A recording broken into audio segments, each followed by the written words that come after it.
നമുക്ക് സ്ട്രോക്ക് ഉണ്ടായാലും ആദ്യം അറിയേണ്ടത് സ്ട്രോക്ക് ആണോ അല്ലേ എന്ന് അറിയണം. അതാണ് ഒന്നാമത്തെ കാര്യം.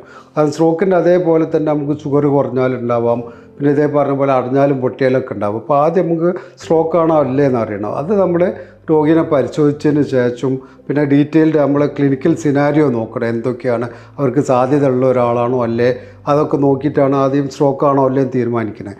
എന്നിട്ട് സ്ട്രോക്ക് ആണോ അല്ലെങ്കിൽ സ്ട്രോക്ക് സംശയിക്കുന്ന ആളാണെങ്കിൽ പെട്ടെന്ന് നമ്മൾ സ്കാനിങ് എടുക്കണം. സ്കാനിങ് എടുക്കുന്ന രണ്ട് കാരണത്തിനാണ്. ഒന്ന് അടഞ്ഞതാണോ പൊട്ടിയതാണോ എന്ന് അറിയും.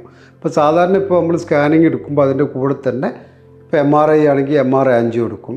ഇപ്പോൾ ഈ ആൻജിയോഗ്രാം ചെയ്യുമ്പോൾ നമുക്കറിയാം രക്തക്കൊഴൽ അടഞ്ഞിട്ടുണ്ടോ, വലിയ രക്തക്കൊഴലാണോ ചെറിയ രക്തക്കൊഴലാണോ എന്ന്. പിന്നെ വേറൊന്ന് ഏറ്റവും പ്രധാനപ്പെട്ടുള്ളത് ടൈമാണ്. ഈ കോശങ്ങളിപ്പോൾ രക്തസഞ്ചാരം നിന്നാലും ഒരു പരിധി വരെ നമ്മൾ സാധാരണ പറയുക ചെറിയ രക്തക്കൊഴലൊക്കെ ആണെങ്കിൽ 4.5 മണിക്കൂർ വരെയൊക്കെ നമുക്ക് നിന്നാലും ഒരു പരിധി വരെയൊക്കെ പിടിച്ചു നിൽക്കും. അപ്പോൾ അതിൻ്റെ ഇടയിൽ നമുക്ക് ചെറിയ രക്തക്കൊഴലാണെങ്കിൽ ഇൻട്രാവീനസ് ത്രോംബോലൈസിസ് എന്ന് പറയും. സാധാരണ തന്നെ ഇവിടെ മരുന്ന് കയറ്റിയിട്ട് അലിച്ച് കളയാൻ പറ്റും.